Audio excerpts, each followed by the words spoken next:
If you will show me compassion, then I may learn to care as you do. Then I may learn to care. When I am angry, will you still embrace me? When I am thoughtless, will you understand? Will you believe in me? Stand by me willingly. Will you share some of your questions with me? If you will show me acceptance, then I may learn to give as you do. Then I may learn to give. When I am troubled, will you listen to me? When I am lonely, will you be my friend? Will you be there for me?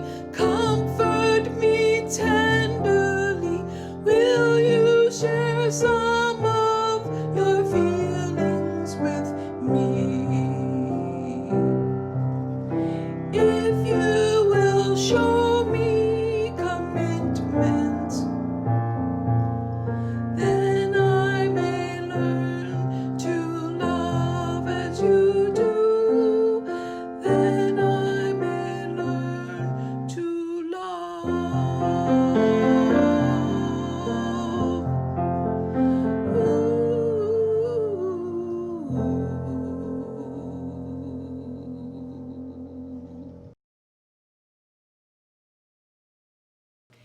Good morning. My name is Shelley Nagrani. I'm a member of this congregation and I am your worship associate for today.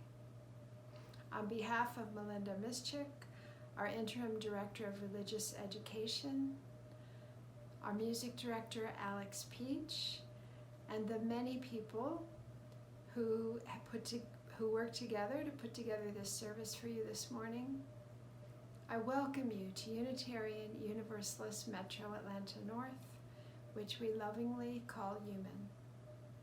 If you are visiting us for the first time, please go to the homepage of our website, uman.org, and fill out the visitor information card. Someone will be contacting you very soon. UUMAN is a religious, liberal community. We offer no creed or dogma. We do have 7 principles which guide us in our travels. Whoever you are, wherever you are from, wherever you are on your spiritual journey, whomever you love, you are welcome here. After the service today, please join us for a Google Meetup, Coffee and Conversation. That will start at 11:15. You'll find the link to the Google Coffee and Conversation on the UUMAN website. Hello, all my sweet UUMAN friends. I miss you all so much, and visitors checking us out. This is Amanda. I miss each one of you, and I hold you each in my heart space. And I hope that we can be together soon. This is our call to worship, Come Into This Place, by Rebecca A. Edmiston Lang. Come in. Come into this place, which we make holy by our presence. Come in with all your vulnerabilities and strengths, fears and anxieties, loves and hopes, for here you need not hide, nor pretend, nor be anything other than who you are and are called to be. Come into this place where we can touch and be touched, heal and be healed, forgive and be forgiven. Come into this place where the ordinary is sanctified, the human is celebrated, the compassionate is expected. Come into this place. Together, we make it a holy place. We light this chalice to find inner peace, love for each other, and faith in ourselves. Also to be welcoming to whomever we meet and kind to all living creatures. So gather around this light of hope as we share this time together.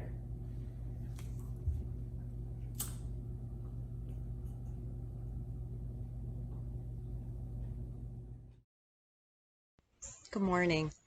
I would love to tell you a story today about two brothers that lived in Iowa. They lived on a farm that grew lots and lots of corn. Their names were Joe and Mike. Now, Joe, he loved farming. He loved tractors and growing corn. He loved wide open spaces. He just loved farming. Mike, not so much. Mike tried because he wanted to fit in with his family. He knew he was loved, but he felt out of step with the rest, but he just couldn't do it. So finally one day he went to his father and he said, "I'm so sorry, I have a secret. All I think about all day long and all night long is music. I love rap music and country music and classical music and rock and roll music and jazz music. I love music. And I want to be a DJ, and I want to be a DJ in a big city like Chicago, and I want to play all kinds of music for people." His father, of course, was heartbroken, but he said, "Of course, I will give you your inheritance, and you can go to Chicago and pursue your dream." So he went.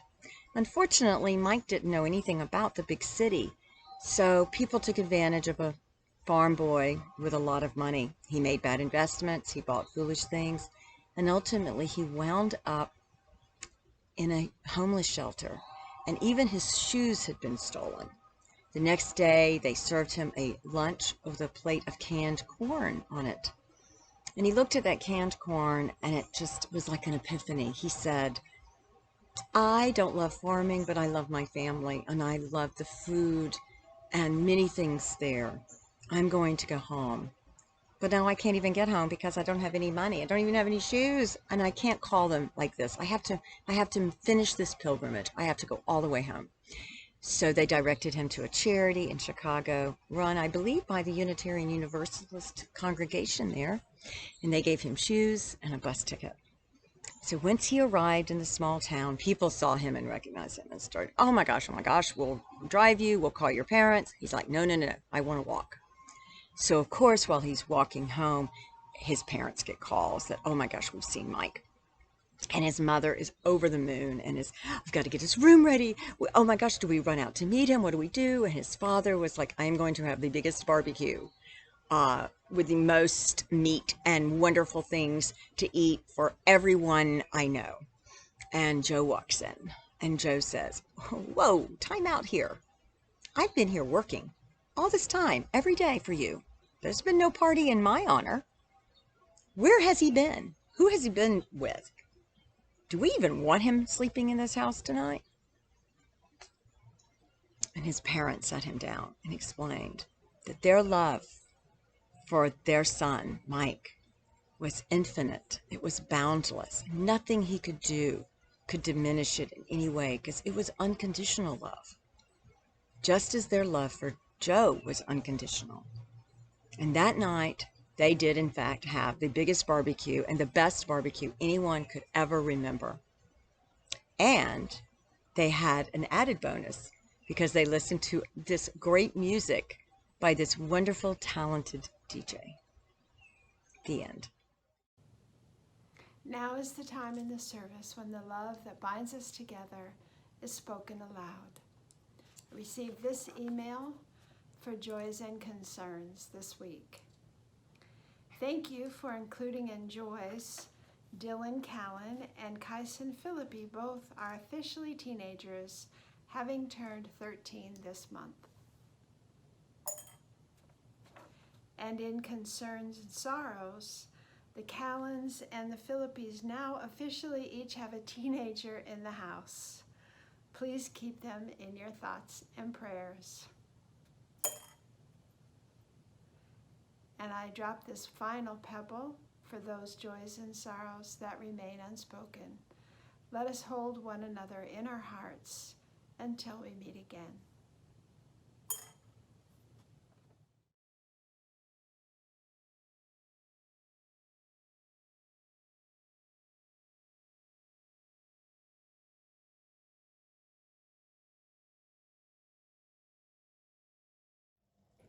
Our meditation today is called Sacred Questions, and it's from the meditation teacher Davaji. It's important for UUMAN now because it's a meditation about new beginnings, and we just went through a process to reflect, recharge, and renew, so it's a perfect time to step into new beginnings personally. So I'm going to ask 4 questions. And each question will begin with a gong. Then I'll say the question. And then your only process is to just keep repeating the question again and again while you're slowly breathing. And then there'll be another gong and I'll have another question. If you forget about the question, just gently let your eyes open and the question will be on the screen. So you can remember and then come back into your meditation. So relax now. Let yourself be fully present where you are. Let your eyes gently close. Put your feet on the ground and hand on your heart if you wish. And then begin slowly breathing. Who am I when I am at my best?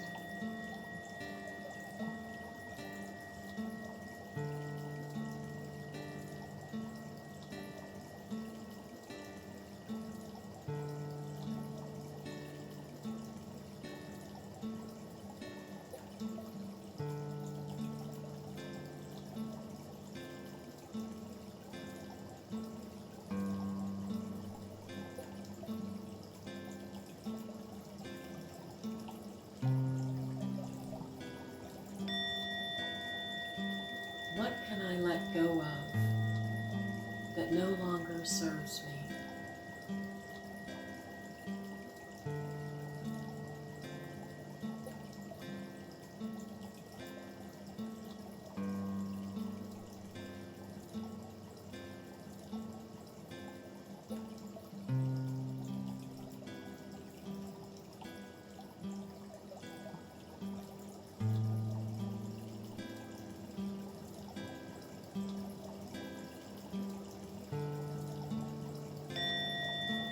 Do I give myself permission right now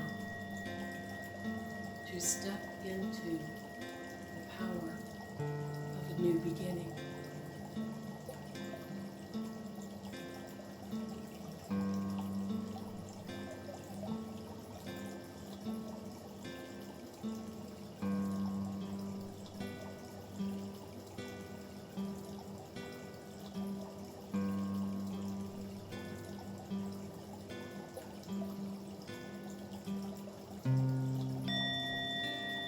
What step can I take today to awaken my best version?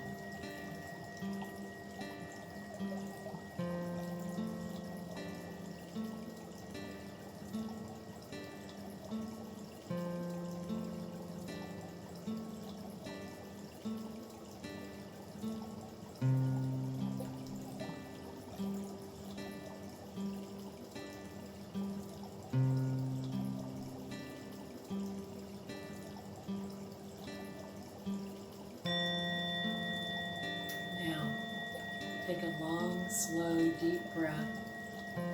Deep breath in and release all the questions and any answers that arose. Then invite an intention into your mind regarding one aspect of your life you desire to rebirth. Invite that into your heart and plant that intention like a seed in the fertile soil. that lies there. Then breathe in deeply, one more breath, and let it go.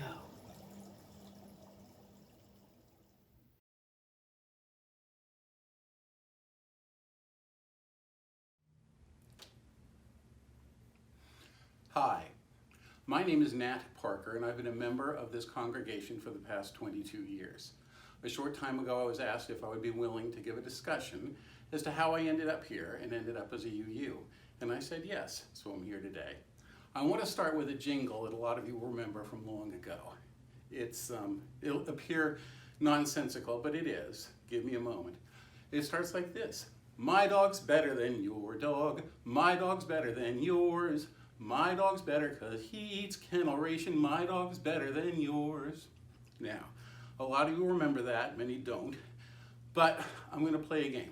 Like the dyslexic person who spent his life contemplating the existence of dog, I'm going to switch a word. Now sing it this way. My God's better than your God. My God's better than yours. My God's better because, now we get to switch more words. He died on the cross for my sins. Because he is the one and only true God. Because I am told if I follow him, he will lead me to the chosen land. Now, all those sound sort of okay. The problem is the perspective of my God being better than yours leads to a lot of exclusivity. And in the course of history has led to innumerable, what I will call warfares, murders, hate crimes, and just generally awful things. And it doesn't take a lot to go back and think of a few. Go to the Crusades, where there you've got Christians against Muslims trying to take over the Holy Land. Go to the Inquisition, Spanish against everybody, but primarily the Moors and the Jews. Then you can go and look at the Shia versus the rest of the Muslim community and the perpetual fights within that, or you go to Ireland where you've got the Protestants against the Catholics. It doesn't matter where you go, and I didn't spend a lot of time to research these, but the truth is there are so many cases of people using religion as an excuse to cudgel others. Now, with that as a backdrop, let me go into myself. I was born into an Episcopal family. We were raised as Episcopalians. I went to church on Sunday. My brothers were acolytes, I was not. I sang with their choir. I was confirmed in that. I went to Sunday school, and I was perfectly happy there. And I was never looking for anything different. And you can go and ask, did you believe everything that was part of the creed and dogma? And the answer is, oh, hell no. Right? Was the world created in 7 days? Nah, not so much. Adam and Eve, wonderful story, but really not true. Did Jesus walk on water and raise the dead? Nope, can't happen.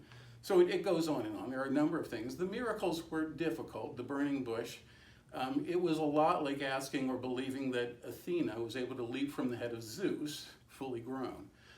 The stories in the Bible are wonderful, often moral, sometimes not, but they are nothing more than myths, just like the Greek myths, just like the Roman myths, just like the Norse gods. Fantastic stories, but really difficult to believe in. If I were to consider religion a coat that I wore, I would say it was tight-fitting, it was itchy, it had holes and gaps and missing buttons where I didn't believe what I said, and where it just didn't make any real sense. However, I was brought up in this, and this is what I knew, so I was comfortable with it.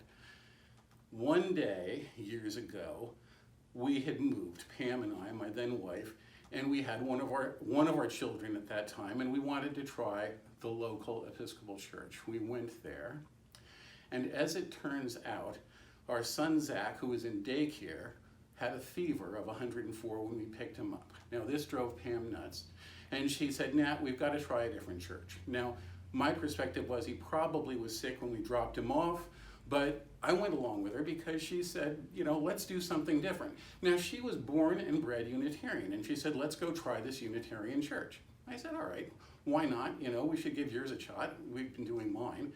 So off we went, and it was such a breath of fresh air.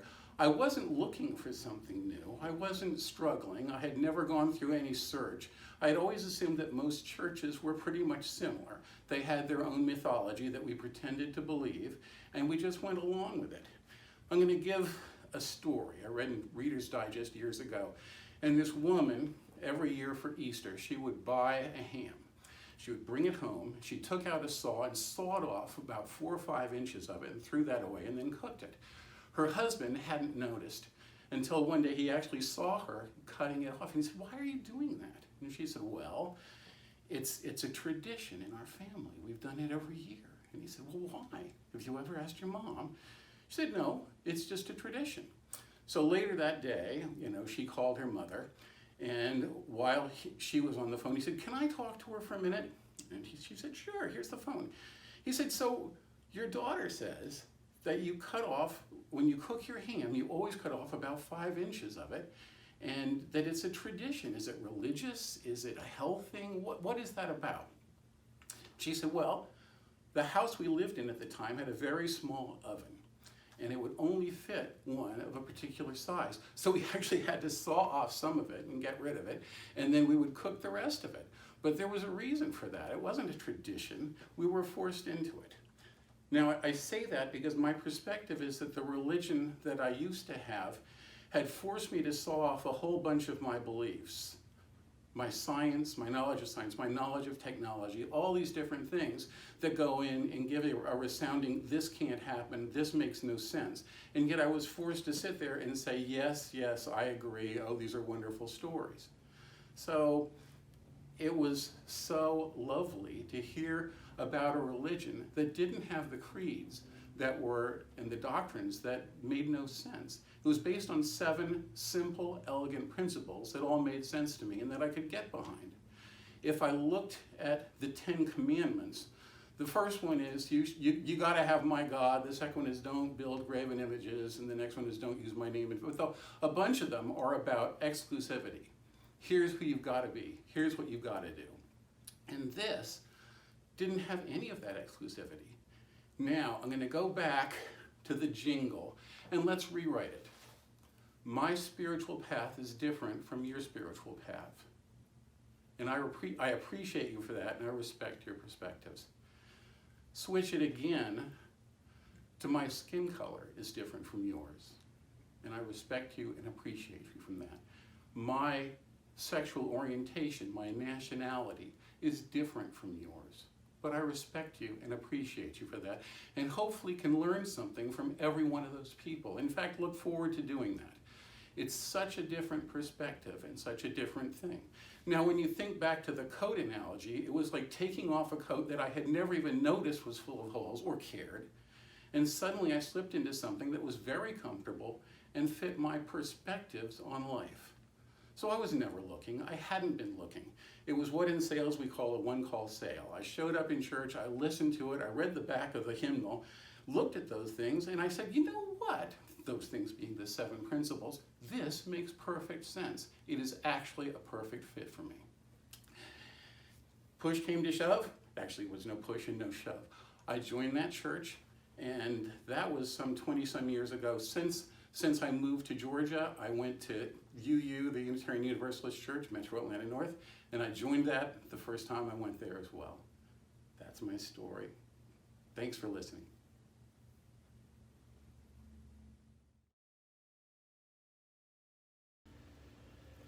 Good morning, everyone.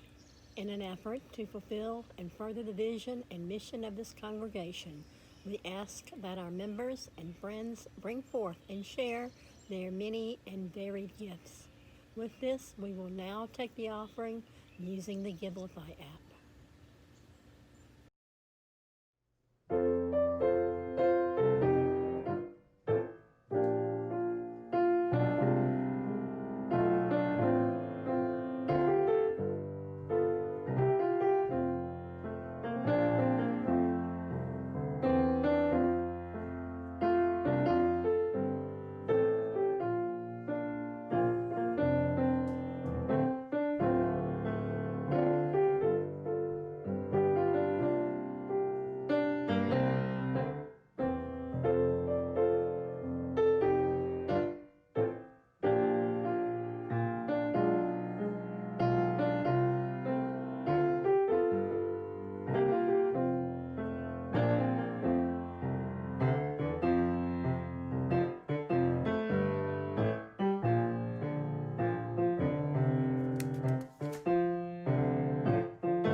quench this flame, but not our hope for the future, our courage in the face of crisis, or the love we share with one another and the world.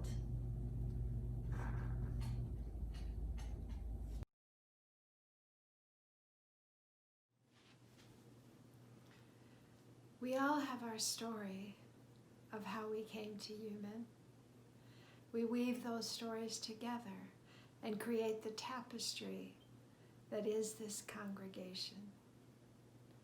And as we weave our tapestry, we look to one another and we wonder, where will we all go from here? Enjoy your week.